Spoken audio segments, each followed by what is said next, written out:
Okay, welcome back, everybody. This is the final panel roundtable of the day. It's been a very long, very interesting day. In case you've forgotten who I am, I introduced myself at the beginning, but I'm Brendan Sims. I'm the director of the centre, and I've learnt a lot already.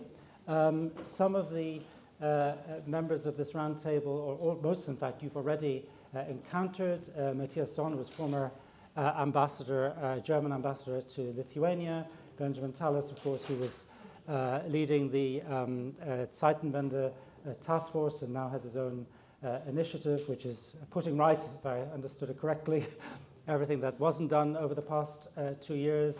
Myra Mora, who of course was the ambassador in Belarus, and then the chair of the Council of Baltic States.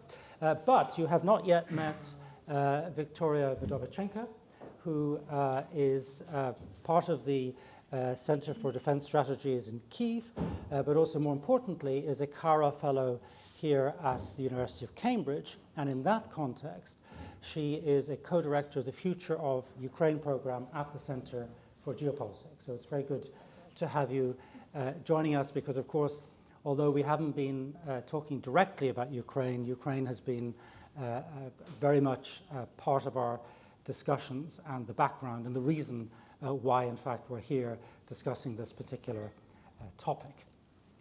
So I'd like to begin, because what I'd like to do is to keep in the frame not merely the Zeitenwende in general terms, which we've been discussing, but also the Baltic dimension, which came in and out of focus, particularly in the first few sessions.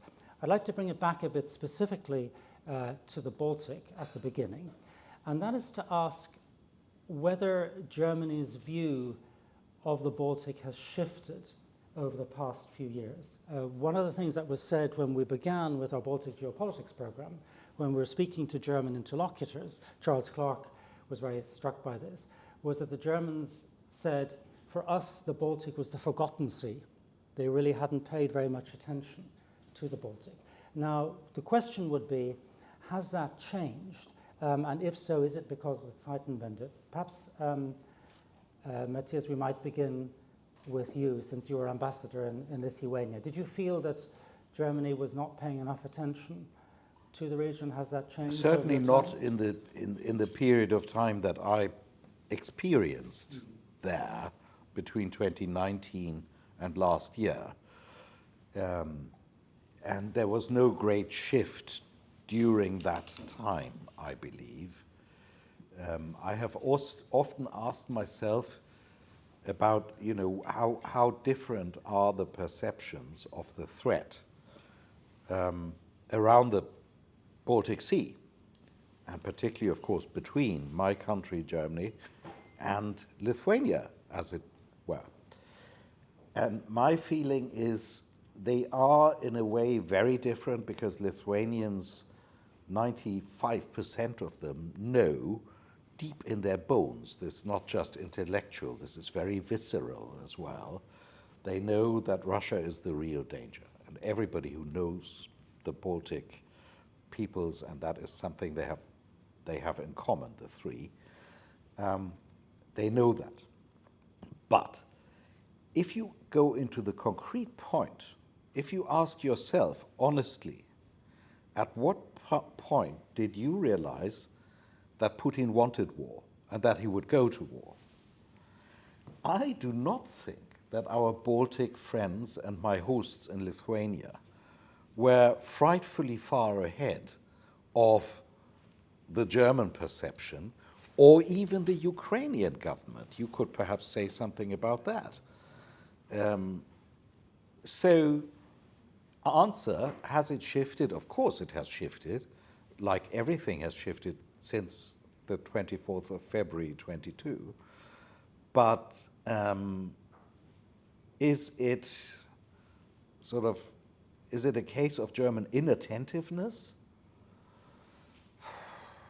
I don't think that is. That does not touch the core of the problem. Yep. Okay. Yes. Very, very interesting observation. I think to respond directly to that, because I talk to a lot of people in the Baltic states and across Central Eastern Europe, you might have a point about the full-scale invasion and not imagining there would be a massive full-scale war of that level. But there was a clear perception that Russia was already exerting extreme malign influence. Oh yeah, sure. And that was very different between the two.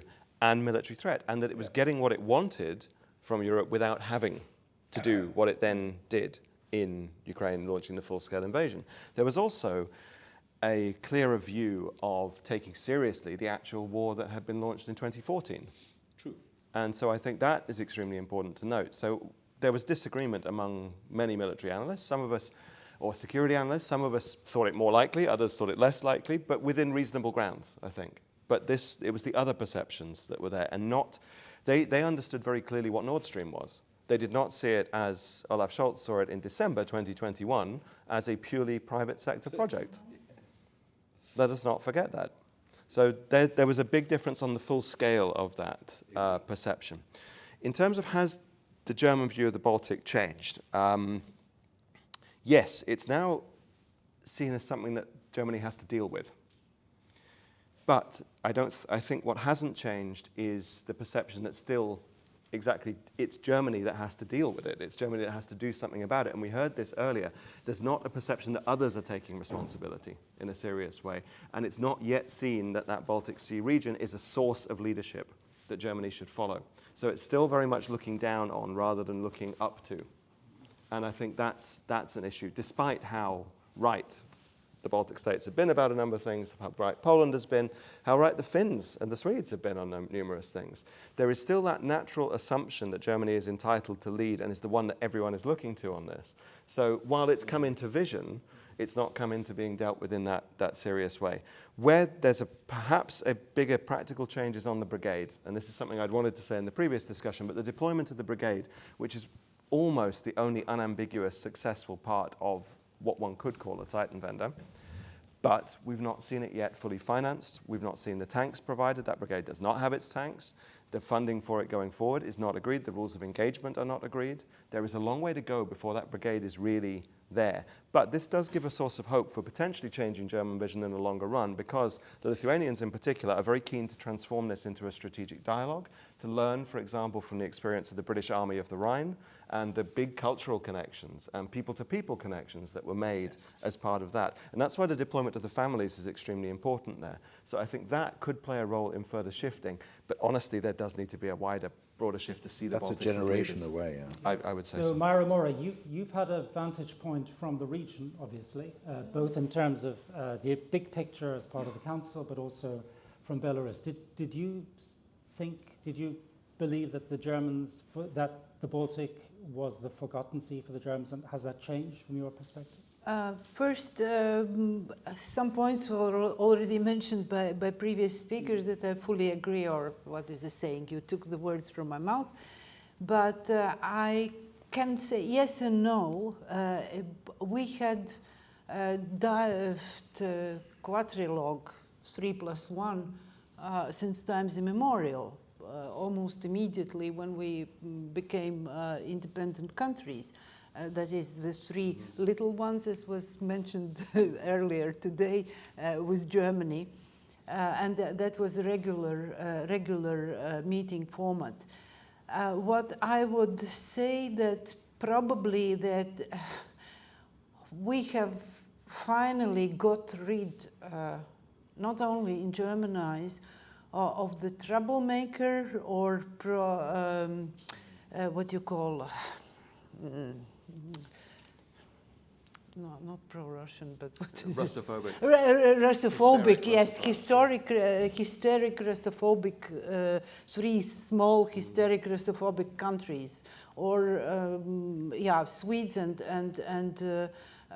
Finns were much more polite than us, although tête-à-tête they expressed the same feelings. Yeah, so it is. In that sense, it has changed. And I want to remember Kaja Kallas was interviewed, I think she was already Prime Minister, literally minutes after, hours after invasion. And she characterized the situation, and then she said remarkable words. My grandmother, when I was growing up, told me that it is very impolite to tell people, I told you so, yeah? And that was very much to the point at that time, and she put it beautifully. I'm really happy that she's now the High Representative. Yeah, thank you. When did she know the war was coming, concretely? Then? No one. No. I know exactly when I knew. So the war obviously is much discussed. Victoria, this is something you've been working on since the beginning, and of course earlier that even before. And what is the view, your view, and the view from Ukraine on the German Zeitenwende? Fantastic question with the long answer. How many minutes do I have?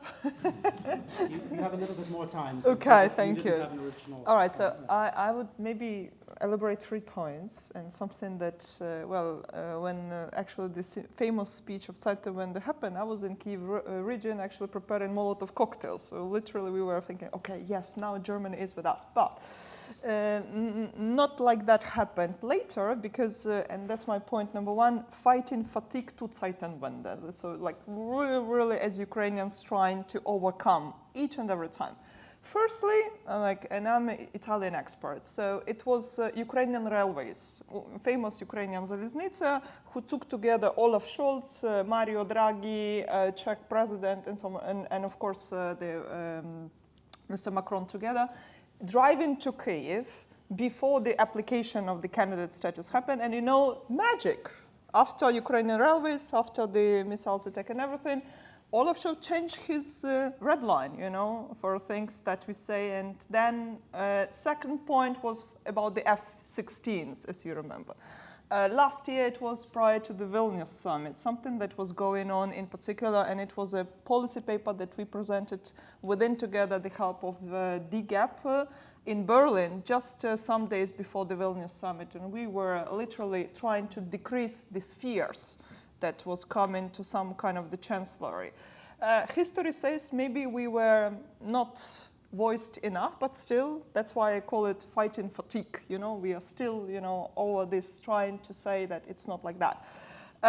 One more thing, definitely from the positive side, and we will never forget that, is just Germany provided and allocated the biggest in terms of European allies military assistance to Ukraine, totally approximately 28 billion euros up to date. And that's something that, of course, it's been done with the different resources, and the most important that security assurances were signed with Germany this year, February. But there is but. Because inside the security assurances signed with the Chancellor, but specifically with Germany, there is no indication for Ukraine and the prospects of European and Euro-Atlantic integration. The only security agreements that Ukraine signed up as of now, 21 countries, including yesterday with Luxembourg. The thing is, no, it's financially important country. That's to make it in easy term. We were excluded on a specific request from Chancellor, in particular, to eliminate these prospects of European and Euro-Atlantic integration. So it's the only one. After one of the strongest signed with UK in January, we've seen that there is this still fighting fatigue, as I say, to the Zeitenwende for things.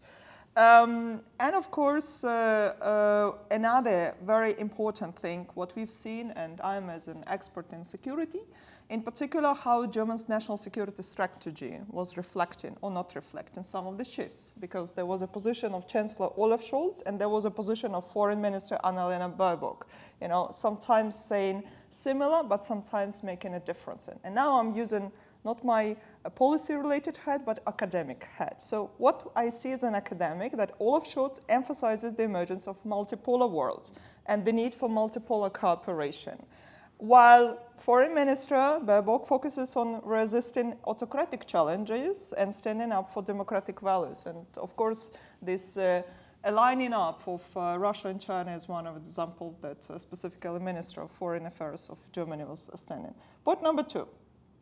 It's still for us, it's the 11th year of the war. The West, the collective West, doesn't see the strategy of victory of Ukraine. Full stop.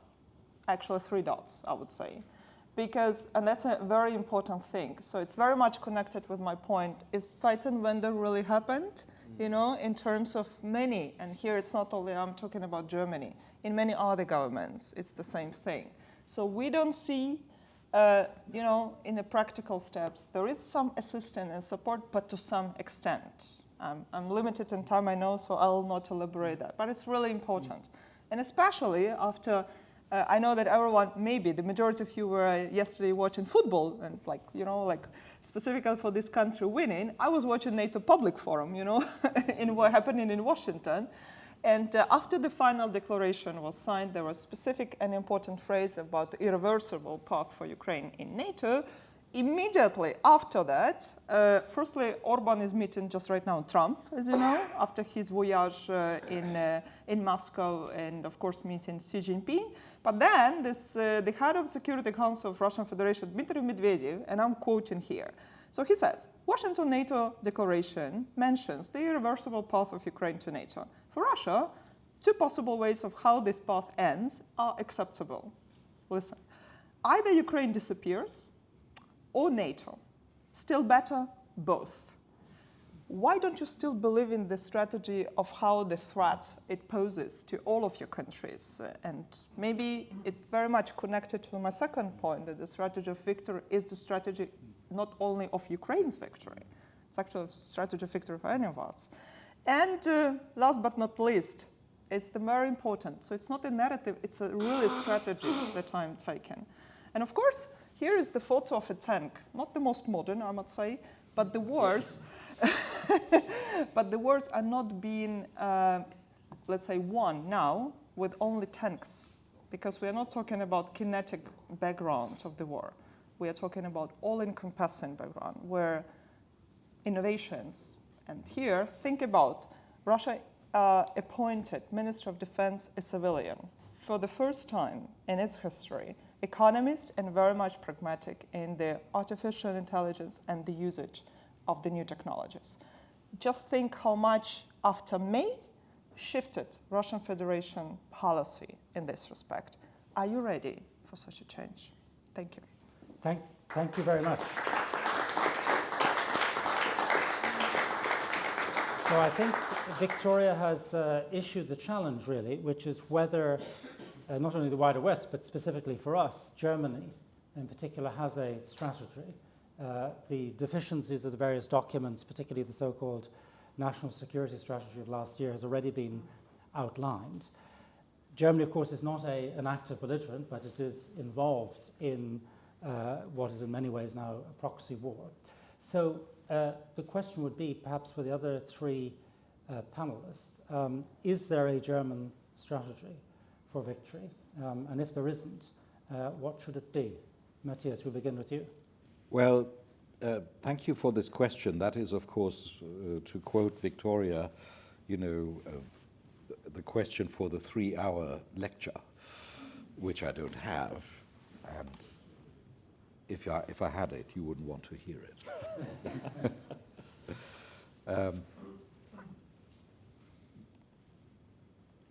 I will make it exactly the opposite, very, very short. My answer is no. Full stop. So this gives you, Benjamin, the opportunity to agree, but to perhaps say what the strategy should be. I actually disagree. I think there is a strategy. It's just a terrible strategy. And the strategy is... You flatter us. Yeah, I'm really popular in Berlin, as you can imagine. Why do I say that? Because I think 2.5 years into this particular phase of the systemic competition, which has been an accentuated, heightened phase, Germany has been consistent, or the Scholz Chancellery, let's say, has been consistent in its position, as far as it could be, given the vicissitudes of domestic opinion, allied pressure, and so on. The strategy is a status quo strategy from before, status quo ante. Preserve as much of the world of yesterday as you possibly can. Cling on to the flat world of globalization by preserving multipolarity, avoiding bloc formation around value competition. and misunderstanding that that's actually a way to manage systemic competition. Keep Europe as a bloc, separate from the US, separate from China, pursue business as it was. Germany did very well from that world, and the strategy is one of maintenance, which is why you don't see a theory of victory in Ukraine or a goal of victory being set in Ukraine. It's a terrible strategy, so we need a different one, I would put it. And I think the clear linking up of Ukraine to winning the systemic competition, which requires understanding you are in a systemic competition between democracies and autocracies. Germany is under attack as much as the other democracies are. But even those countries that do see that don't necessarily have a compelling theory of victory in Ukraine yet. And I'm not actually convinced that the Ukrainian government has a full convincing theory of victory. There are some around Commission who do, or who are working on this. There are others who don't. We don't understand yet how to connect up what we have, our means, to that goal of victory. Because also Ukraine has been consistently denied the means that it needs to get there through the route one, through the straight route. So they're having to find other ways around. I think that's emerging. But we do have to understand that that road to victory in the systemic competition, broadly put, runs through Ukraine. So realizing you're in the competition and then being in it to win it, recovering that winning mentality is absolutely key, I think. Mark, before I come to you, can I ask you to fold into your response an additional question? Because I'm very mindful of what Tobias Kramer said, that there is a view of Scholz's policy that he is in fact boiling the frog in the pot. And if you were to look, for example, at Franklin D. Roosevelt's policy before December 1941, to many critics, he was not doing enough. And of course, to the isolationists, he was doing far too much. And his argument was, and generally people have accepted this in retrospect, that you just took baby steps and, little by little, you built the support. That would be the case, so to speak, for the defense. Is that something that you would recognize, or do you see it differently? I wanted to say that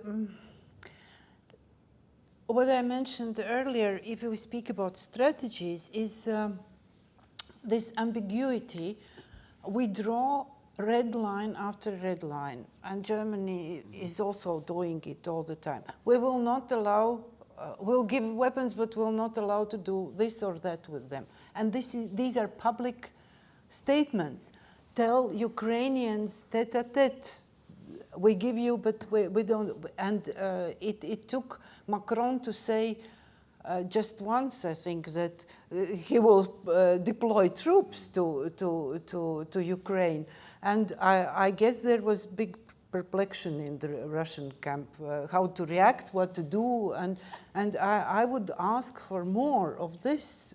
I'm not a military specialist. Maybe the military here in the audience will contradict or whatever, but it is, we draw these lines and then see that Russians simply trample on them. Yeah, it is the wrong strategy. I agree that there is a strategy, but the bad one. The wrong one. Thank you very much. So I'm going to ask a few more questions, and then I'm going to open it up to you, the audience, because I'm conscious that with some of the panels you didn't have much of an opportunity to ask. So get your questions ready. But a few more issues I just wanted to tackle.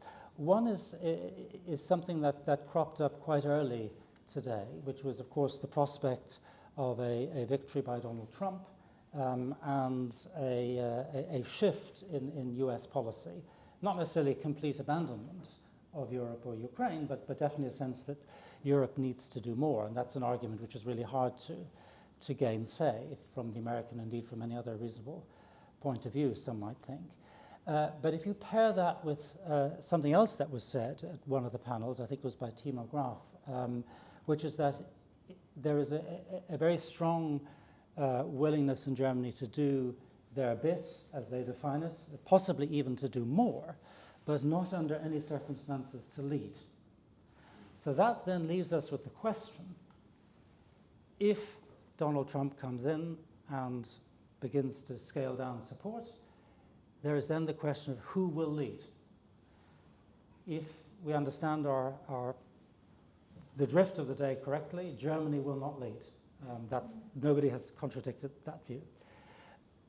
I think, Benjamin, you suggested perhaps Germans should follow the lead of Poland or of the Baltics in some other way. My question would be, who or whom would Germany follow among those who are left standing after the withdrawal of the Americans? We'll go from one end to the other. I'll try it very quickly. I don't much like the premise that we have to think about all this because of the possibility or likelihood of a Trump re-election. My bottom line is we've got to do it anyway for other reasons. And if you see it like that, in a quite paradoxical way, a Trump re-election might give a badly needed impulse for us to do what we would need to do anyway. Not to say that we should welcome a Trump re-election, far be it from me, but I think that is part of it. Your real question, who would Germany follow? Long story. Having been a German diplomat for 40 years, I am familiar with calls from our European or NATO partners for German leadership and have been for, well, say 30 of those 40 years at least. The experience in practice is when Germany actually tries to lead, it does it usually in quite a cack-handed way, and then finds, to its enormous surprise and to its annoyance, that nobody's following. This is the sort of real-life experience of German attempts at leadership.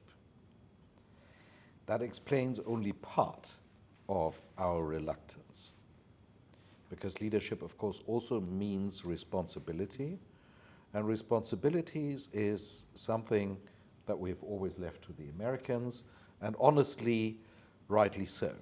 But so we're taking as read that the Germans won't lead. And so the question on the table is, would it be Donald Tusk? Would it be Emmanuel Macron? It'd be interesting to know, given the fact the Germans won't, who is going to lead Europe in the absence of the Americans? Yeah, I can only say what my personal candidate would be, the UK. Okay, thank you. Crowd pleaser for everyone there. Well done. Yeah, you have a queue of people buying your drinks later. Very good. I'm not confident Germany would let itself be led either. This is what I was going to say, actually, is that Germany is neither comfortable leading nor following, because it has a misunderstanding of what team play is actually about. And it has a misunderstanding of what leadership actually entails, and that there are different forms of leadership. It's football time, so forgive me for this for a second, but for every Leo Messi, you need a Carles Puyol. For every Zinedine Zidane, you need a Didier Deschamps. Deschamps was the French captain of one of the highest achieving teams of all time at international level. He played as a water carrier, a servant leader. That is the kind of leadership that I think would suit Germany extremely well, but it's not considered as that kind of leadership. Let Estonia, Latvia, Lithuania, the Poles play the Messi role. Let them be Zidane. Let them take the glory out in front. Let them set the pace. Do the work that needs to get them where they need to be to do what is done. That is what I think should happen. I don't think it is going to happen at the moment, partly because the deference to Washington is still there, and this latent great power mentality that Germany has in its worldview, if not in its actions, means that you get that combined version of anti-Americanism and resentment of the Americans at the same time as them being the only ones who are allowed to lead. So who would the Germans accept? Well, I don't think they will at the moment, unless there's a big change. No, I don't. There might be a coalition of Europeans who would do it. Mara? If my memory doesn't fail me, for example, in Merkel's time, she was hand in hand with all successive French presidents all the time. And she was a clear one of the leaders. Honestly, no. At least she left an impression. Like, I'm not here for subtlety. Yeah. It's not my job. And speaking about Trump, I'm no fan of Trump, but what if we go back to when he scolded Europeans for what? For those who do not comply with this commitment to commit 2% for defense, and also scolding Germany, who was keeping huge contingents here, while Germany is building gas pipelines with the supposed enemy. I fully agreed with him, and I'm not ashamed about this agreeing at that time. Leadership, yeah, I mentioned already Merkel. Yeah, that I see so that. Would be Macron, then. Currently, now that there is a lack of, Macron is in a precarious position these days, yeah, that will impinge on his status as a president, of course. But let us hope for some future strong leaders. Those who were around, yeah, the big shift in 90s. That was a golden time. Victoria. You know, like I was just listening to what my colleagues were saying, and I was like thinking, why you need one to lead? You can co-lead, you know? What's the problem with that? So UK, France, Germany, and Italy. Don't forget 4. Like Meloni will be super happy to be on that background, and she. Why? Because UK is leading in the maritime coalition for Ukraine. I didn't mention, but it's important. The Germany is also making a part of that. There is, if you have a quartet like this, then you have Baltic states, Poland, Scandinavian countries on board immediately for that. And in terms also in the geoeconomic interest, this is a very important alliance when you make it, what, you know, from north till south, from west till east. So what about such a plan? Quartet, you know, at least it's a stable construction. Excellent.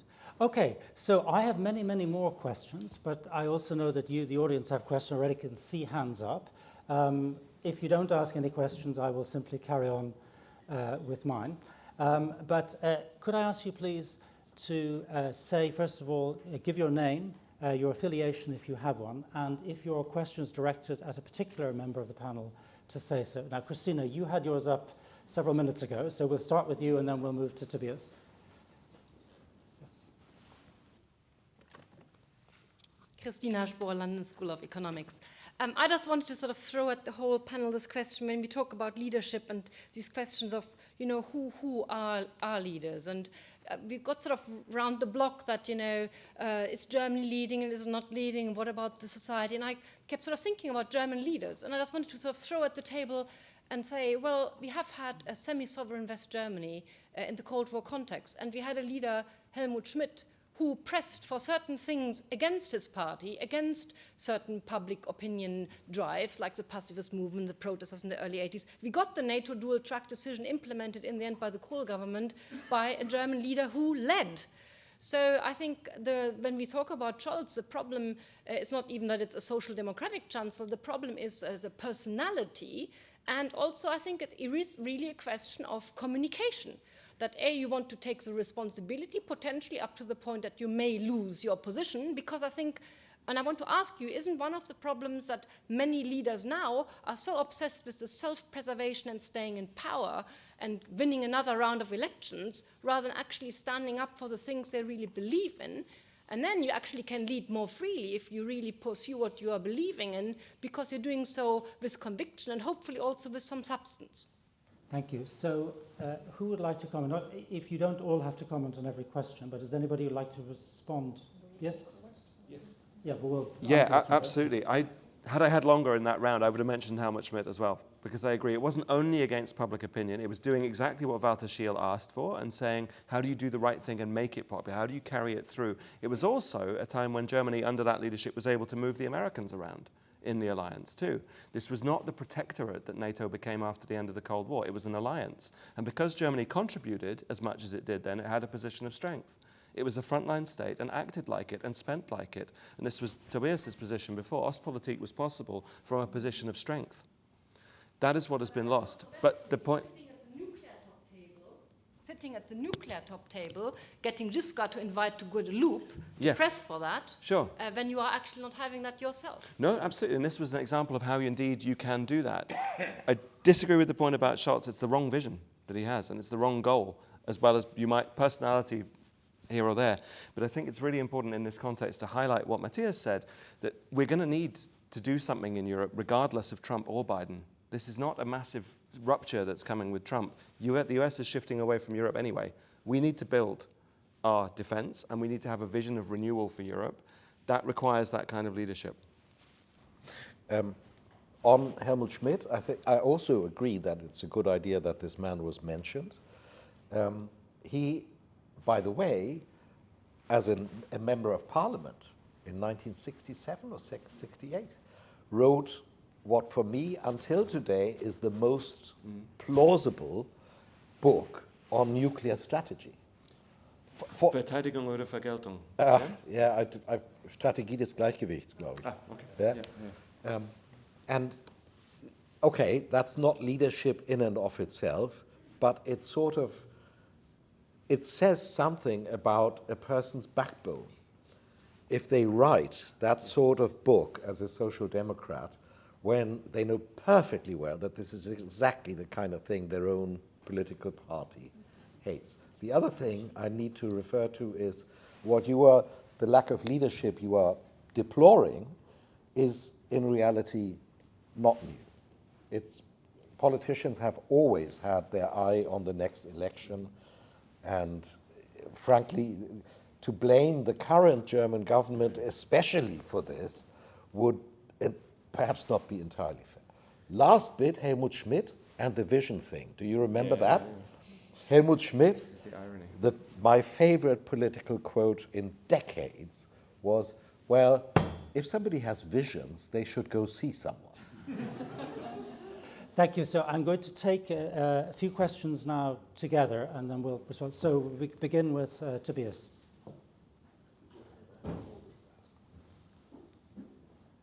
Yes, thank you very much. And I'll once again resist the temptation to start talking. Helmut Schmidt, also one of my personal heroes, so in this we agree. On other things maybe less. But I wanted to move this a bit, widen the scope.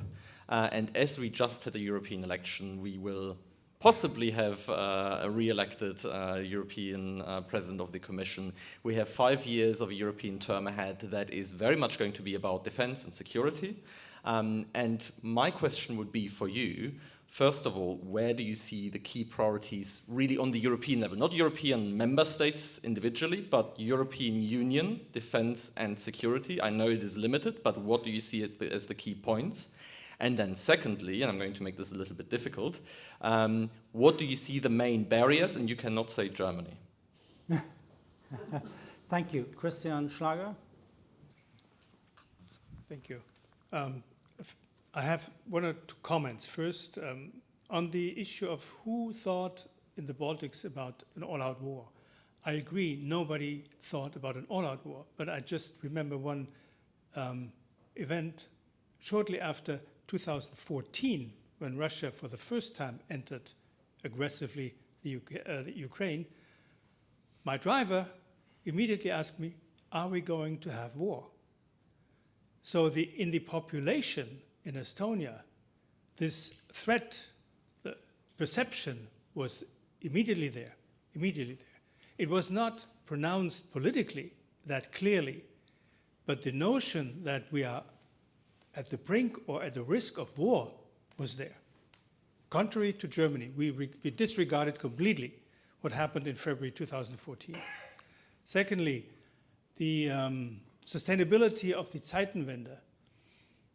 A good friend of mine, member of the SPD, the older generation, when we talked about the Baltics, his clear answer was, to die for the Baltics? Never. And I'm sure he's not the only voice in Germany. I need to remind the members of this panel as well as others, it has been mentioned not often enough, the war did not start 2022. The war started in 2014. It needs to be remembered and repeated all the time, because in Germany, we did not recognize 2014. For us, 2014 was something that happened, but, well, it didn't touch us. A short question. You were talking about boiling the frog, Matthias. I was wondering, who is the frog? Is it Ukraine? In our case, it's self-boiling. Is it the Ukraine, or who is it actually who is boiling? Thank you. So one more question. Is that, sorry, was that Anita? Yeah. And then... Thank you very much. Anita Bunyan, University of Cambridge.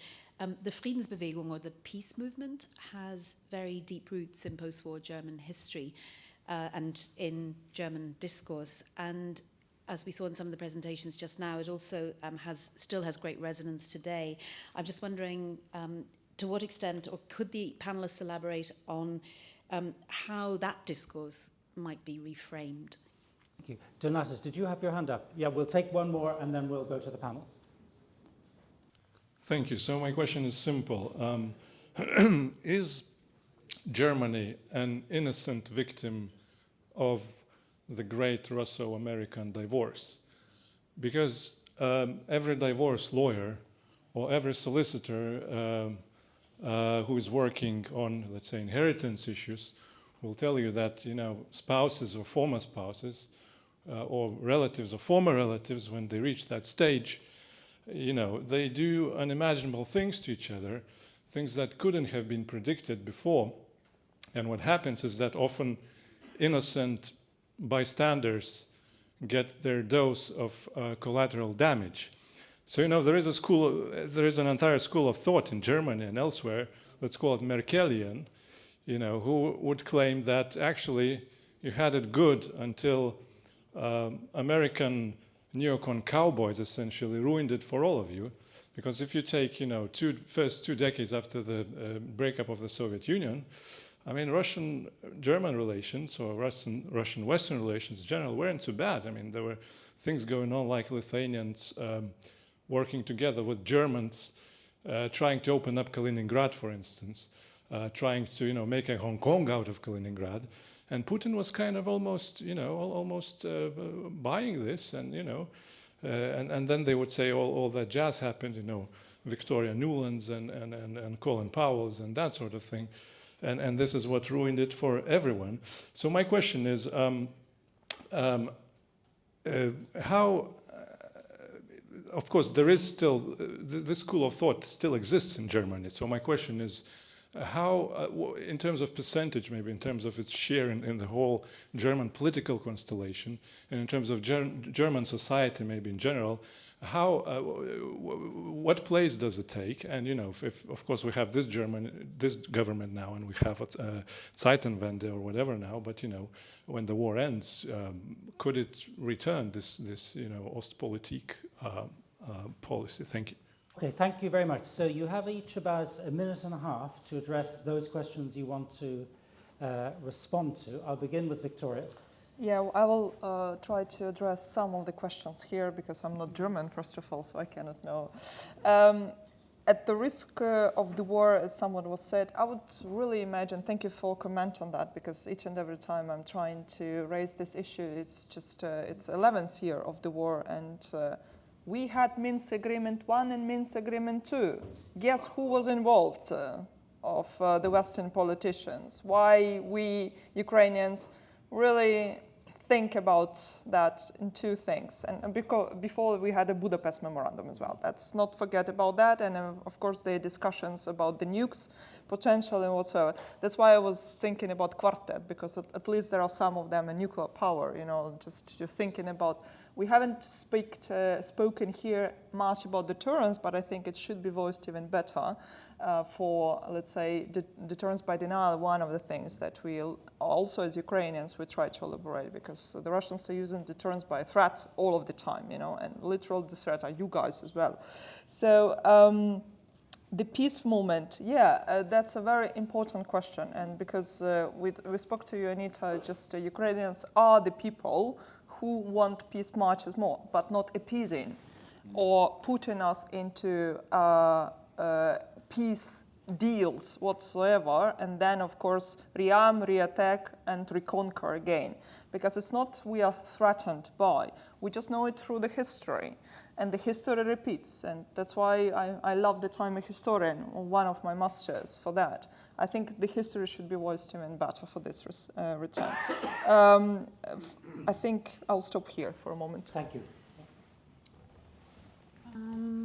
First, I think the answer to your question is military procurement and production. That would be very wise under these circumstances.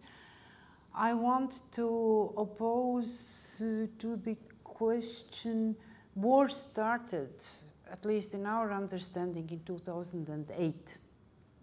And that also relates to the last question, did the Americans ruin? Yes, they already reacted more or less to 2008, not overtly, but the feeling was there. And that is my full conviction why it could. Munich was 1 year before, nobody listened, took it seriously. Then a year after was Georgia, and then it was just snowballing. Yeah. So very quickly a point on public opinion and who's being boiled, because I think the German politicians who are not actually addressing and grasping with the geopolitical challenges of a time are boiling themselves. They're actually cooking their own goose with this stuff, to mix metaphors on about 5 different horrible levels. Why do I say this? Because we've just conducted a series of focus groups connected to events we did all around Germany, so outside of the Berlin bubble, talking to people across all regions of Germany, and did the focus groups in these places as well. And one of the key findings that came back is that Germans who see their country as being in decline, see their country as being badly served by a dysfunctional government, wish for politicians who really grasp with, link up, and show a way to deal with the big issues of our time. There is a political market there for people who want to do that, but that requires change. And it does require a profile in courage, as Kennedy would have called it, to actually stand up and do what is not necessarily universally popular. And that's also something I think that's part of German political culture, the inability to take a punch and carry on, to actually not take the critique. And there has to be a little bit more Konfliktfähigkeit there. See, my German's not that bad. But okay, then what to do to build European security and defense? 6 things. Core capabilities, forces, training, infrastructure, etc. 2nd, logistics and other strategic enablers. 3rd, military mobility. 4th, air defense. 5th, non-nuclear strategic strike, so masses of stealthy cruise missiles. 6th, nuclear non-strategic capability within Europe. Those are the 6 things you need to build the European pillar of NATO. We need common EU funding and coordination on the defense and defense industry side to do that. What are the blocks to it? The block is the debt brake. It's not Germany, but it's the debt brake. And its allies allowing other allies to free ride. And that's what we've got to stop. Thank you. Matthias Sohn, you have the last word to the tune of 1.5 minutes maximum. Very kind of you. I have nothing to add, actually, to what Benjamin just said. I could not have said it as concisely and as punchily, but it was basically what needed to be said. I want to just put out there, 1.5 minutes, a question that has kept me occupied now and then over the last 2.5 years. And that is, if Ukraine is indeed fighting our war as well, and ultimately, of course, we are supporting them in doing this because, in some sense, it must be our war as well.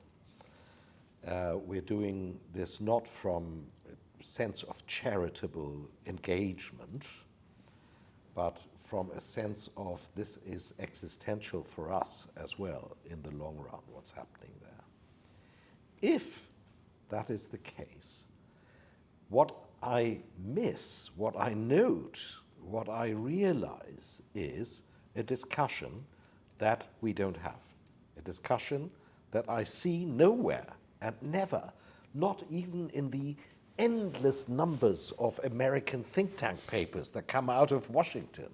You know, reams and reams, tons of paper all the time.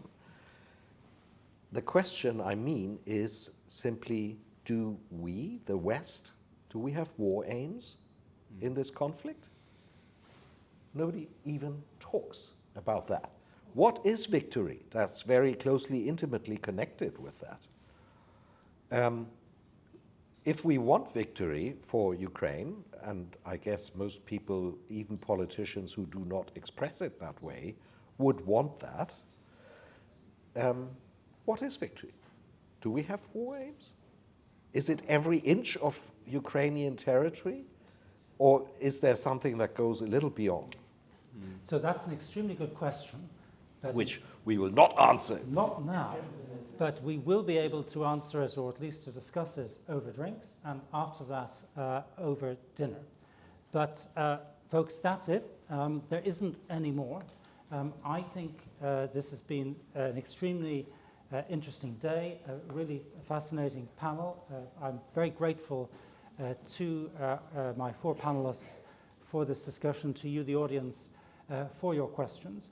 Before I ask you to express your thanks, I'm going to invite Charles Clarke up to say final concluding words. Well, Brendan, I'm just going to say a word or two. Firstly, of thanks to people. I want to thank the colleagues at Greifswald University who've been here throughout, with whom we've organised this together. They've been extremely positive. I believe we've had a positive relationship. I was a bit worried when Ben was talking about footballers that we might get into a discussion about Tony Kroos, who comes from Greifswald, and I believe has just played his 114th game for Germany. Sadly for him and for Germany losing. But I thought the Greifswald relationship was very important, so thank you very much. I'm very grateful to DAAD, the German funding organisation which has supported this. I'm very grateful to our team from the Centre for Geopolitics. We've got a number of us around the room who've played important roles in making this work successfully, but I do particularly want to pick out Trevelyan Wing for the work that he has put into making this event succeed.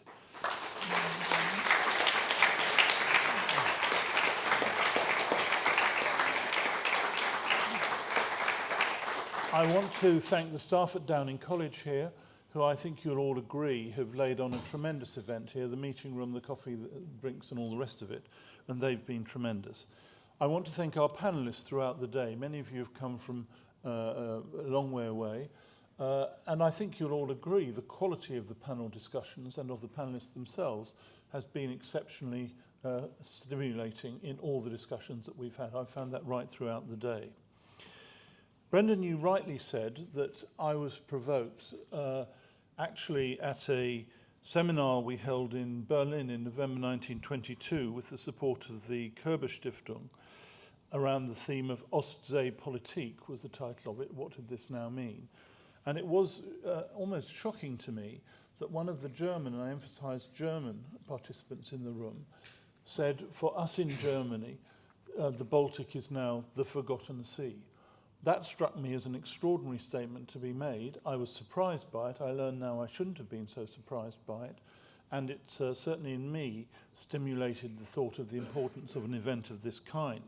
And actually the remark that Christian just made about somebody saying that to him, a German saying to him, die for the Baltics, ? Recalled from my schoolboy history, Bismarck's remark about the bones of a Pomeranian grenadier never being sacrificed for fighting for Serbia. And what did we learn about that as that evolved through that process? For me, the message, which relates to the final points that were made here, is that you have to try and inform your future, create your future, build a future, not so much built on territorial ambitions, but built on social justice and a set of views of people's ability to fulfill themselves. But as we all know, that's extremely difficult, but it requires work with events like this and much more widely to discuss what people are looking for and what they can do.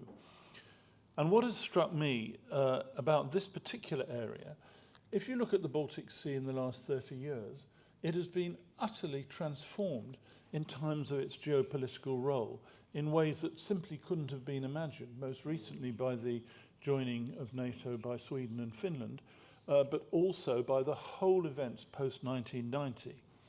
But the idea that this transformation, and I do mean transformation since 1990, kind of stops today. We finally had the transformation, and here we are now. That's it, that's clear. is patently absurd to suggest. So the question is, what is the future? Where is it going to go? Obviously, there are massive future challenges, some of which we've talked about today. The energy security issue must be a future central question. The evolution of the Swedish and Finnish relationship in NATO, the challenge of what happens in the conflict in the Ukraine at the moment, big political challenges. They've been under the surface in this discussion, but what happens in the United States of America, what is happening in other areas, what has happened in the UK in the last week only, will this change anything, and if so, in what direction? But we need to think about and continue thinking about these things in terms precisely of answering the question, what do we need to do to develop a future that is secure and reliable, that will take us forward? And those are very big questions. I think they're interesting particular issues within the Baltics, such as the future of Kaliningrad. Do I believe that 25 years from now, Kaliningrad will have, broadly speaking, the same status as it has today? Well, I don't. But what kind of future could it have, and where will it be? So what I want to say more than anything, as far as the Baltic Programme, and I think Brendan I can say on behalf of the Centre for Geopolitics, we want to continue promoting these discussions as actively and widely as we can in order to stimulate thought and discussion about these futures. Always rooted, Brendan, in your leadership in terms of understanding the history as the starting point from which we want to go, because it's the history, as from Christina's outstanding keynote first thing this morning, which creates the context for us all to understand and discuss how these things are doing. So my final thank you is to all of you for coming and participating in what's been a very open, I think good-humoured, pleasant conversation throughout the day, and to commit ourselves to having future events of this kind, not only in Cambridge but in other places in our partner universities, to take things forward in that way. And the best way to consolidate that in thanking the Downing College staff is to consume the large amount of alcohol which they will be providing on the lawn below. And the drinks start from now. And thank you very much for your effort.